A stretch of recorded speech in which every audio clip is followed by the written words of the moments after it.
जनवरी 2026 की ठंड अपने पूरे शबाब पर थी।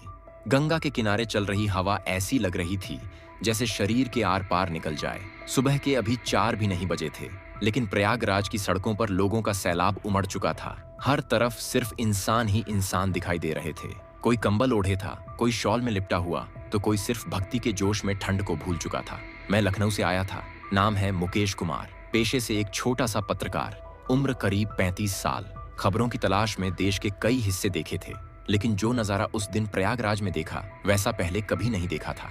माघ मेला हर साल लगता है, लेकिन इस बार कुछ अलग था। 3 जनवरी 2026, पहला स्नान, मकर संक्रांति से पहले का सबसे बड़ा दिन। प्रशासन का अनुमान था कि करीब 2 करोड़ से ज्यादा लोग सिर्फ उसी दिन संगम पर स्नान करेंगे।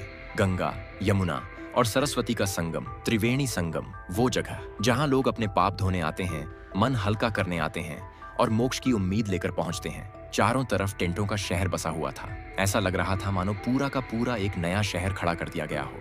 अलग अलग अखाड़े, साधुओं के डेरे, नागा बाबा, योगी, सन्यासी सब अपने अपने ठिकानों पर बैठे हुए थे। कहीं भजन चल रहा था, कहीं हवन, कहीं मंत्रोच्चार। मेरे साथ मेरा कैमरामैन भी था। नाम उसका भी मुकेश ही था, इसलिए हम दोनों एक दूसरे को नाम से नहीं, भाई कहकर बुलाते थे। हम दोनों घाट की तरफ बढ़ रहे थे ताकि स्नान की लाइव रिपोर्टिंग कर सकें। ठंड इतनी ज्यादा थी कि हाथ सुन्न हो रहे थे, लेकिन लोगों के चेहरों पर अजीब सा सुकून था। कोई शिकायत नहीं, कोई गुस्सा नहीं, बस गंगा माँ के दर्शन और स्नान की खुशी। मैं मन ही मन सोच रहा था कि लोग किस भरोसे यहाँ आते हैं। विज्ञान पढ़ा लिखा इंसान हूँ, चमत्कार जैसी चीजों पर ज्यादा भरोसा नहीं करता, लेकिन यहाँ आकर ऐसा लग रहा था कि लोगों का विश्वास ही उन्हें गर्म रखे हुए है। सुबह के करीब 5:30 बजे अचानक भीड़ में हलचल शुरू हुई। लोग एक ही दिशा में भागने लगे। पहले तो हमें लगा कोई अफवाह होगी या कोई हादसा हो गया होगा, लेकिन तभी किसी ने चिल्लाकर कहा, वो देखो साधु उड़ रहा है। मैंने पहले तो हंसकर बात टाल दी, लेकिन जब देखा कि हजारों लोग उसी तरफ भाग रहे हैं तो हम भी कैमरा उठाकर दौड़ पड़े। घाट के पास एक बड़ा सा पुराना पेड़ था, उसी के नीचे लोगों की भारी भीड़ जमा थी। पुलिस वाले भी परेशान थे, समझ नहीं पा रहे थे कि भीड़ को कैसे संभालें। भीड़ के बीचों बीच एक साधु बैठा हुआ था, पूरा शरीर राख से सना हुआ, लंबे लंबे जटाझूट, आंखें बंद, चेहरा बेहद शांत। चारों तरफ उसके शिष्य खड़े थे, मानो किसी चीज का इंतजार कर रहे हों। लोग फुसफुसा रहे थे, ये हिमालय से आए हैं, सालों से तपस्या कर रहे हैं, इनकी उम्र 100 से ऊपर है। नाम बताया गया, बाबा निरंजन। कोई कह रहा था वो 150 साल के हैं, कोई कहता 200, लेकिन देखने में 60-65 से ज्यादा नहीं लगते थे। मजबूत शरीर, चौड़ी छाती और चेहरे पर अजीब सी गंभीरता। अचानक बाबा ने आंखें खोली, पूरे माहौल में सन्नाटा छा गया, जैसे हवा भी रुक गई हो। उन्होंने दोनों हाथ जोड़कर कुछ मंत्र बुदबुदाए। आवाज इतनी धीमी थी कि पास खड़े लोग भी ठीक से नहीं सुन पाए, लेकिन जैसे ही मंत्र खत्म हुआ, कुछ ऐसा हुआ जिसने सबके होश उड़ा दिए। बाबा के पैर धीरे धीरे जमीन से ऊपर उठने लगे। पहले 1 फुट, फिर 3 फुट, फिर 5। लोगों की सांसें थम गईं। कोई चिल्लाया, जय हो बाबा। कुछ लोग डर के मारे पीछे हट गए, कुछ की आंखों से आंसू बहने लगे। मैंने खुद अपनी आंखें मली। मुझे लगा शायद आंखों का धोखा है, लेकिन कैमरे में साफ दिख रहा था, बाबा सच में हवा में थे। ना कोई रस्सी, ना कोई तार, चारों तरफ खुला मैदान। बाबा करीब 10 से 15 फुट ऊपर हवा में स्थिर थे।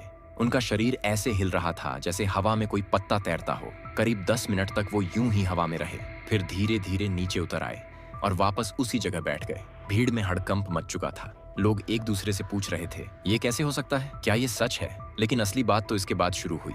बाबा ने आंखें खोली और पहली बार बोलना शुरू किया। उनकी आवाज भारी लेकिन बेहद शांत थी। उन्होंने कहा, आज गंगा माँ की कृपा बहुत विशेष है। जो भी सच्चे मन से आएगा उसे निराश नहीं लौटाया जाएगा। इतना सुनते ही लोग आगे बढ़ने लगे। शिष्य किसी तरह लाइन बनवाने की कोशिश कर रहे थे। सबसे पहले एक बुजुर्ग महिला आगे आई, उम्र करीब 70 साल। नाम बताया गया, सोनी देवी। शरीर कमजोर, चेहरे पर दर्द साफ झलक रहा था। लोग कह रहे थे कि वो कैंसर से पीड़ित हैं और डॉक्टरों ने जवाब दे दिया है। वो रोते हुए बाबा के सामने बैठ गई और बोली, बाबा अब कोई आस नहीं बची, बस आप ही आखिरी सहारा हो। बाबा ने बिना कुछ कहे उसके सिर पर हाथ रखा, आंखें बंद की और कुछ मंत्र पढ़े। अचानक महिला का शरीर कांपने लगा, उसके माथे से पसीना टपकने लगा। लोग डर गए। कुछ ने सोचा शायद उसकी हालत और बिगड़ रही है, लेकिन कुछ ही सेकंड बाद वो शांत हो गई। फिर जो हुआ उसने सबको चौंका दिया। महिला खुद खड़ी हो गई और बोली, मुझे दर्द नहीं है, मेरा दर्द चला गया। भीड़ में अफरा तफरी मच गई। मेला परिसर में मौजूद मेडिकल टीम तुरंत पहुंची। डॉक्टरों ने महिला की जांच की। कुछ देर बाद जो रिपोर्ट सामने आई उसने सबको हिला दिया। कैंसर का ट्यूमर नजर नहीं आ रहा था। लोग एक दूसरे का मुंह देखने लगे। कोई खुशी से रो रहा था, कोई डर से कांप रहा था। मैं कैमरे के पीछे खड़ा ये सब देख रहा था। और मेरे अंदर का पत्रकार और इंसान दोनों आपस में लड़ रहे थे। दिमाग कह रहा था कुछ गड़बड़ है, लेकिन आंखें कह रही थीं जो देख रहा है वही सच है। सोनी देवी के ठीक होते ही माहौल पूरी तरह बदल चुका था। कुछ मिनट पहले तक जो लोग ठंड से कांप रहे थे, अब उनके शरीर में जैसे बिजली दौड़ रही थी। हर किसी की नजर बस एक ही तरफ थी, बाबा निरंजन की ओर। भीड़ लगातार बढ़ती जा रही थी। पुलिस वाले पसीने में नहा चुके थे। कंट्रोल करना मुश्किल हो रहा था, लेकिन लोग किसी की सुनने को तैयार नहीं थे। हर किसी के मन में बस एक ही बात थी, शायद मेरी भी किस्मत बदल जाए। सोनी देवी को मेडिकल कैंप में ले जाया गया, लेकिन वो खुद चलकर गई। उसका चेहरा ऐसा चमक रहा था जैसे बरसों की तकलीफ एक पल में खत्म हो गई हो। मैं और मेरा कैमरामैन एक दूसरे को देख रहे थे। वो बोला, भाई ये अगर फेक है तो दुनिया की सबसे बड़ी एक्टिंग है। मैं कुछ बोल नहीं पाया। सच कहूं तो मेरे हाथ भी हल्के से कांप रहे थे। तभी शिष्यों ने आवाज लगाई, अगला भक्त आगे आए। भीड़ से एक लड़का निकला, उम्र करीब 15 साल, दोनों पैर पतले और कमजोर। लोग कह रहे थे कि जन्म से ही चल नहीं पाता। उसके पिता उसे गोद में उठाकर लाए थे। माँ पीछे पीछे रोती हुई चल रही थी। पिता की आंखों में उम्मीद और डर दोनों थे। उन्होंने बाबा के चरणों में बच्चे को लिटा दिया और कांपती आवाज में बोले, बाबा बस एक बार इसे खड़ा कर दीजिए। बाबा निरंजन ने बच्चे की तरफ देखा, बिना कुछ बोले उसके पैरों पर हाथ रखा, आंखें बंद की, मंत्र पढ़ना शुरू किया। बच्चे का शरीर हल्का सा हिलने लगा। कुछ सेकंड बाद बाबा ने कहा, खड़ा हो जा। पूरा माहौल सन्न हो गया। लड़के ने धीरे धीरे हाथों का सहारा लिया, फिर एक पैर आगे बढ़ाया, फिर दूसरा, और वो खड़ा हो गया। भीड़ में चीख पुकार मच गई, जय हो गंगा मैया की जय। लड़का खुद हैरान था। उसने एक कदम लिया, फिर दूसरा, फिर तीसरा, और फिर वो दौड़ने लगा। उसकी माँ जमीन पर गिरकर रोने लगी। पिता बच्चे के पीछे भागते हुए चिल्ला रहा था, मेरा बेटा चल रहा है, मेरा बेटा चल रहा है। मैंने कैमरे में वो पल कैद किया, लेकिन अंदर से मैं सुन्न हो चुका था। ऐसा लग रहा था जैसे कोई सपना देख रहा हूँ। इसके बाद जैसे चमत्कारों की लाइन लग गई। एक आदमी जो सालों से देख नहीं पा रहा था, रोशनी पहचानने लगा। एक बुजुर्ग जो सुन नहीं सकता था, पहली बार ढोल की आवाज पर चौंक गया। कोई बोल नहीं पा रहा था, उसकी जुबान खुल गई। हर बार वही प्रक्रिया, बाबा का स्पर्श, मंत्र, कुछ पल की बेचैनी और फिर राहत। भीड़ अब काबू से बाहर थी। लोग धक्का मुक्की करने लगे। कई महिलाएं बेहोश हो गईं। पुलिस ने लाठीचार्ज की कोशिश की, लेकिन हालात और बिगड़ गए। तभी बाबा ने हाथ उठाया। बस इतना करते ही भीड़ शांत हो गई। मैंने जिंदगी में पहली बार ऐसा देखा था। बाबा बोले, सबको मिलेगा, लेकिन धैर्य रखो। और तभी वो पल आया जिसने पूरे माघ मेले को इतिहास बना दिया। भीड़ के बीच से एक आदमी गोद में बच्ची लिए आगे आया। बच्ची की उम्र मुश्किल से 5 साल, आंखें बंद, शरीर बिल्कुल ढीला। बच्ची को देखकर ही समझ आ रहा था कि हालत गंभीर है। आदमी रोते हुए बोला, बाबा ये मेरी बेटी रिया है, ब्रेन ट्यूमर है, 3 महीने से कोमा में है। डॉक्टरों ने हाथ खड़े कर दिए हैं। माँ वहीं बैठी सिसक रही थी, अगर ये नहीं बची तो मैं भी नहीं जी पाऊंगी। बाबा ने बच्ची को गोद में लिया। पहली बार उनके चेहरे पर गहरी गंभीरता दिखी। उन्होंने आंखें बंद की, मंत्र तेज हो गए, और तभी बाबा के पैर फिर जमीन से ऊपर उठने लगे। इस बार उनके साथ बच्ची भी थी। पूरा इलाका स्तब्ध रह गया। लोग डर से पीछे हट गए। कई लोगों ने आंखें बंद कर ली। बाबा और बच्ची हवा में ऊपर उठते गए। 10 फुट, 20 फुट ऊपर जाकर बाबा ने बच्ची को सीने से लगाया और कुछ ऐसा मंत्र पढ़ा जिसकी आवाज दूर तक गूंज रही थी। करीब 5 मिनट बाद वो दोनों नीचे उतरे। बाबा ने बच्ची को माँ की गोद में दे दिया। एक पल की खामोशी, और फिर बच्ची की उंगलियां हिली। माँ चीख पड़ी, रिया। धीरे धीरे बच्ची की आंखें खुली। उसने इधर उधर देखा और कमजोर सी आवाज में बोली, मम्मी। उस पल जो हुआ उसे शब्दों में बयान करना मुश्किल है। लोग रो रहे थे, हंस रहे थे, चिल्ला रहे थे। कई लोग जमीन पर गिरकर माथा टेक रहे थे। डॉक्टरों की टीम ने तुरंत बच्ची को चेक किया। थोड़ी देर बाद जो बताया गया उसने सबको हिला दिया। ब्रेन ट्यूमर पूरी तरह गायब। करीब 2 करोड़ लोगों के सामने ये हुआ। कैमरे चल रहे थे, ड्रोन उड़ रहे थे। कोई इसे झूठ नहीं कह सकता था। लेकिन कहानी यहीं खत्म नहीं होती। उस दिन शाम होते होते बाबा निरंजन अचानक गायब हो गए। उनका तंबू खाली था। शिष्य भी चुप थे। बस इतना कहा गया, बाबा अपना काम पूरा करके लौट गए। मेरे अंदर सवालों का तूफान उठ चुका था। ये बाबा कौन थे? ये सब कैसे हुआ? क्या ये सच में चमत्कार था? शाम ढलते ही प्रयागराज का माहौल बदला बदला सा लगने लगा। सुबह जिस घाट पर भक्ति, आस्था और चमत्कार की गूंज थी, अब वहां डर, सवाल और सन्नाटा फैल चुका था। बाबा निरंजन का तंबू खाली था। जिस पेड़ के नीचे वो बैठे थे, वहां अब सिर्फ राख और टूटे फूल पड़े थे। मैं और मेरा कैमरामैन देर तक वहीं खड़े रहे। मन में अजीब सा खालीपन था।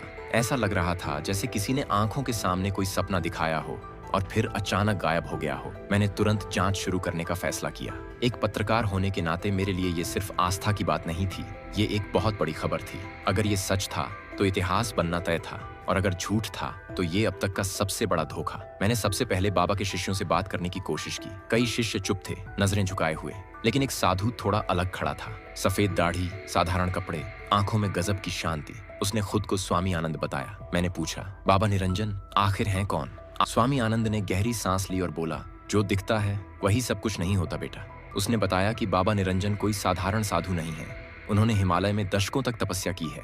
बर्फ, भूख, अकेलापन सब कुछ सहा है। उनका कहना था कि बाबा ने शरीर से ऊपर उठने की विद्या हासिल की है, जिसे वो सिद्ध कहते हैं। मैंने पूछा, लेकिन इलाज, कैंसर, ब्रेन ट्यूमर, ये कैसे? स्वामी आनंद बोले, जब मन और शरीर एक साथ काम करते हैं तो असंभव भी संभव हो जाता है। गंगा माँ की कृपा से बाबा सिर्फ माध्यम है। ये जवाब मेरे दिमाग को संतुष्ट नहीं कर पाया। मैंने दूसरे शिष्यों से बात की, लेकिन सब एक जैसी बातें दोहरा रहे थे। कोई ठोस जानकारी नहीं। सब बस यही कह रहे थे कि बाबा हिमालय लौट गए। उसी रात मैं अपने टेंट में बैठा था। बाहर ठंडी हवा चल रही थी।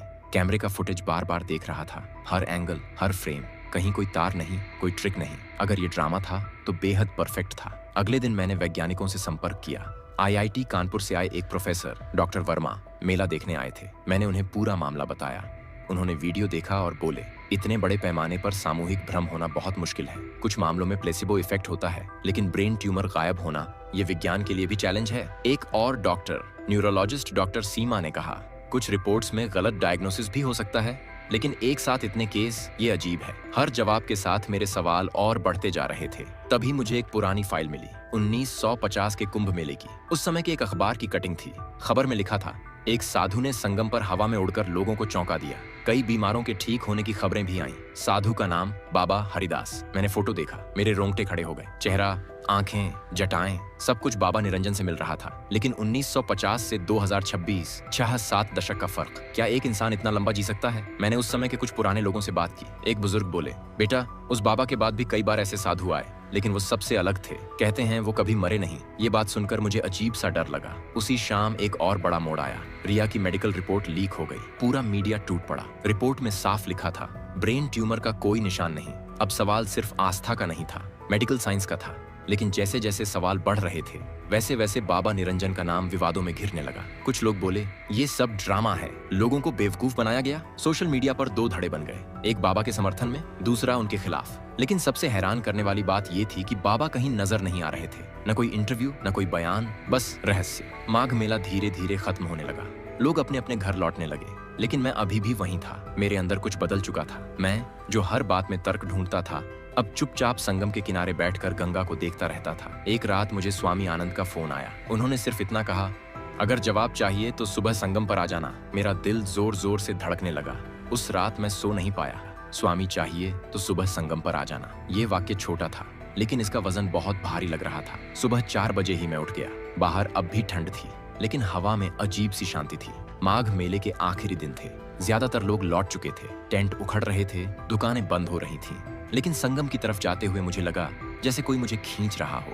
मैं अकेला था। कैमरामैन को मैंने जानबूझकर साथ नहीं लिया। इस बार ये खबर नहीं थी, ये मेरी अपनी खोज थी। संगम के पास पहुंचते ही मैंने देखा, वही पुराना पेड़, वही जगह, लेकिन वहां कोई भी नहीं था। मैं कुछ देर वहीं खड़ा रहा। गंगा यमुना की धाराएं चुपचाप बह रही थीं। सूरज निकलने ही वाला था। तभी पीछे से एक शांत सी आवाज आई, तुम आ गए। मैं चौंक गया। पीछे मुड़ा तो स्वामी आनंद खड़े थे। वही सफेद दाढ़ी, वही शांत आंखें। मैंने पूछा, बाबा कहाँ हैं? स्वामी आनंद मुस्कुराए, हर जगह और कहीं भी नहीं। उन्होंने इशारे से मुझे बैठने को कहा। हम दोनों संगम की तरफ मुंह करके बैठ गए। मैंने सीधा सवाल किया, जो मैंने देखा वो सच था या झूठ? स्वामी आनंद कुछ देर चुप रहे, फिर बोले, सच और झूठ का फैसला आंखें नहीं करती, मन करता है। मुझे ये जवाब पसंद नहीं आया। मैंने कहा, लोग ठीक हुए, मेडिकल रिपोर्ट्स हैं, ये सब कैसे हुआ? उन्होंने धीरे से कहा, मान लो किसी के अंदर जीने की उम्मीद मर चुकी हो और कोई आकर उस उम्मीद को जगा दे तो शरीर भी साथ देने लगता है। मैंने कहा, लेकिन हवा में उड़ना? वो हल्के से हंसे। क्या तुमने कभी देखा है कि डर इंसान को जड़ बना देता है और विश्वास उसे उड़ने जैसा हल्का कर देता है? मैं कुछ बोल नहीं पाया। तभी उन्होंने कहा, बाबा तुमसे मिलना चाहते हैं। मेरा दिल तेज धड़कने लगा। कहाँ? उन्होंने सामने नदी की तरफ इशारा किया। मैंने देखा, धुंध के बीच एक आकृति उभर रही थी। जैसे जैसे धुंध हटती गई, बाबा निरंजन सामने खड़े थे। वही शांत चेहरा, वही आंखों की चमक। मैं खुद खड़ा हो गया, पता नहीं क्यों, लेकिन मेरे हाथ अपने आप जुड़ गए। बाबा ने कहा, डरो मत बेटा, मैं कोई देवता नहीं हूँ, मैं कोई देवता नहीं हूँ। मैंने पूछा, तो फिर आप कौन हैं? उन्होंने गंगा की तरफ देखते हुए कहा, एक साधारण इंसान जिसने मन को समझ लिया। मैंने हिम्मत करके पूछा, लोगों का इलाज, चमत्कार, क्या ये सब सच था? बाबा बोले, दर्द सच था, डर सच था, उम्मीद भी सच थी। मैंने कहा, लेकिन विज्ञान? उन्होंने मुस्कुराकर कहा, विज्ञान बाहर की दुनिया अगर मैं रुक जाता तो लोग अपनी ताकत भूल जाते। उन्हें लगता कि सब कुछ किसी बाबा के हाथ में है, जबकि सच ये है कि इंसान खुद सबसे बड़ी शक्ति है। मैंने देखा, उनकी आंखों में कोई घमंड नहीं था, बस शांति थी। बाबा ने कहा, मैंने किसी को ठीक नहीं किया, मैंने बस उन्हें ये याद दिलाया कि वो जी सकते हैं। कुछ देर तक कोई कुछ नहीं बोला। फिर बाबा ने धीरे से कहा, अब समय हो गया है। मैंने पूछा, फिर कभी मिलेंगे? उन्होंने हल्की मुस्कान के साथ कहा, जब तुम्हें अपने अंदर जवाब मिल जाएगा। इतना कहकर वो धीरे धीरे धुंध में घुलने लगे।